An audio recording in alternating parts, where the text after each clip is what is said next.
দেশ বা দেশের বাইরে থেকে যারা যেখান থেকে আমার এই বিনোদনটি দেখতেছেন তাদের সবাইকে জানাই অনেক অনেক প্রীতি ও শুভেচ্ছা। আশা করি সকল খামারি ভাই ও বোনেরা ভালো আছেন ও সুস্থ আছেন। তো দীর্ঘদিন আপনাদের বেশ কিছুদিন ধরে আপনাদের সামনে ভিডিও নিয়ে আসা হয়নি বিভিন্ন সমস্যার কারণে, ঈদ আমেজ এবং বিভিন্ন রকমের সমস্যা। তাছাড়া দেখা গেছে যে দেশের বিভিন্ন জায়গায় বিভিন্ন খামার বিভিন্নভাবে ধ্বংস হয়ে যাচ্ছে এবং ভাইরাসের প্রবণতা দেখা দিয়েছিল। তাই আমি বলবো আমারও যে ক্ষতি হয়নি তা না, আমারও দেখা যাচ্ছে যে কিছু মুরগি ক্ষতি হয়ে গেছে। তো এই অবস্থার মধ্যে ভিডিও করার মন মানসিকতা এবং দেখা যাচ্ছে যে মুড থাকে না, তাই দেখা যাচ্ছে যে ভিডিও নিয়ে আসা হয়নি। তো আমার এখানে পুলেট দেখা যাচ্ছে যে সব বয়সের পুলেট আপনারা পান বা সংগ্রহ করতে পারেন, এটা আপনারা জানেন। এছাড়া আমার কাছে এই মুহূর্তে যে পুলেটগুলো দেখতেছেন এই পুলেটগুলোর বয়স চলতেছে অল্প কিছুদিন। দেখা যাচ্ছে যে অনেক খামারি ভাই বোনেরা আছেন যারা দেখা যাচ্ছে যে 60, 70, 80 এর মধ্যেই দেখা যাচ্ছে যে মুরগির পুলেট সংগ্রহ করতে চান। তো বিশেষ করে যাদের 5,000, 10,000, 20,000 পুলেট সংগ্রহ করতে চান তারা দেখা যাচ্ছে যে 60 থেকে 80 দিন বা 90 দিন এর ভিতরে পুলেট সংগ্রহ করতে চান। কারণ হচ্ছে 60 দিনের পরে মুরগিগুলোকে খাঁচায় তোলা সহজ হয়ে যায়। তাই এই মুরগিগুলো পরিবহন করতেও কোনো সমস্যা নেই। তাছাড়া দেখা যাচ্ছে যে এই মুরগিগুলোতে রোগ থেকে 60 দিনের আগে দেখা যাচ্ছে যে মুরগিগুলোর যে কোনো সময় একটা বড় ধরনের সমস্যা হওয়ার সম্ভাবনা থাকে। তো 60 দিন পার হয়ে গেলে দেখা যাচ্ছে এই সমস্যাগুলো আর থাকে না।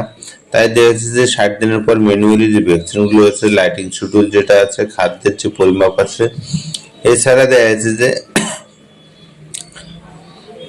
আপনাদেরকে কি কি ভ্যাকসিন গুলো করতে হবে, এই ভ্যাকসিন গুলো পরবর্তীতে শিডিউল যদি মেনটেন করে করতে পারেন তাহলে দেখা যাচ্ছে আপনার মুরগির বাচ্চাগুলো সঠিকভাবে তৈরি হয়ে যাবে এবং সঠিকভাবে লালন পালন হয়ে যাবে। তাই আমি মনে করি যে আপনারা যদি খামার করতে চান তাহলে অবশ্যই স্ক্রিনে দেওয়া নাম্বারে সরাসরি যোগাযোগ করে আপনারা আমার কাছ থেকে পুলেট সংগ্রহ করতে পারবেন যে কোনো বয়সে। এছাড়া দেখা যাচ্ছে যে আমি প্রতিনিয়ত আপনাদেরকে শেখানোর জন্য বা বোঝানোর জন্য কিছু গুরুত্বপূর্ণ বিষয় তুলে ধরি। এই বিষয়গুলো আপনাদের জন্য খুবই গুরুত্বপূর্ণ। তাই আমি মনে করবো আপনারা এইরকম বিশেষ কিছু ভিডিও পেতে চ্যানেলটাকে সাবস্ক্রাইব করে বেল আইকনটি অল করে সাথে থাকবেন এবং অবশ্যই পুরো ভিডিওটা দেখবেন। আর পুরো ভিডিওটা না দেখলে আপনারা বুঝতে পারবেন না যে কিভাবে লেয়ার মুরগি সংগ্রহ করতে হয়, কোন কোন বয়সে পুলেট সংগ্রহ করলে আপনারা সঠিক লাভবান হতে পারবেন এবং তৈরি করতে পারবেন। মূলত হচ্ছে দেখা যাচ্ছে যে শিক্ষার শেষ নেই। শিক্ষার কিছু গুরুত্বপূর্ণ বিষয় হচ্ছে দেখা যাচ্ছে যে আমার অভিজ্ঞতার থেকে খামার করার যে শিক্ষা পেয়েছি আমি তার থেকে বলতেছি, খামার করতে গিয়ে আমরা অনেক সময় অনেক কিছু ভুল করি যা আমাদের বড় ক্ষতি কারণ হয়ে দাঁড়ায়। এই ভিডিওতে আমি শেয়ার করছি আমার নিজের খামার বড় ভুলগুলো, সেগুলো থেকে শিক্ষা বা বাস্তব অভিজ্ঞতা, নতুন খামারিদের জন্য গুরুত্বপূর্ণ টিপস, ক্ষতি এড়ানোর সহজ উপায়, সঠিক ম্যানেজমেন্ট গাইডলাইন, লাভজনক লেয়ার ফার্মিং করার কৌশল।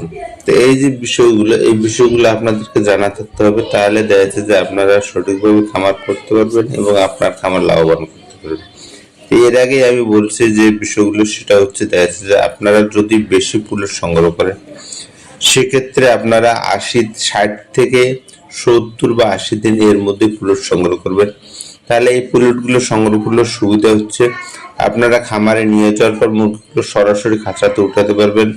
এই মুরগিগুলো দেখা যাচ্ছে যে এরপরে সঠিকভাবে লাইটিং মেনটেন করতে পারবেন, ভ্যাকসিন সঠিকভাবে দিতে পারবেন, ঠোঁট খাঁচার থেকে বাইর করে কাটতে পারবেন। এছাড়া দেখা যাচ্ছে যে মুরগিগুলোর সমস্ত কিছু আপনার খামারের সাথে অ্যাডজাস্ট হয়ে যাবে।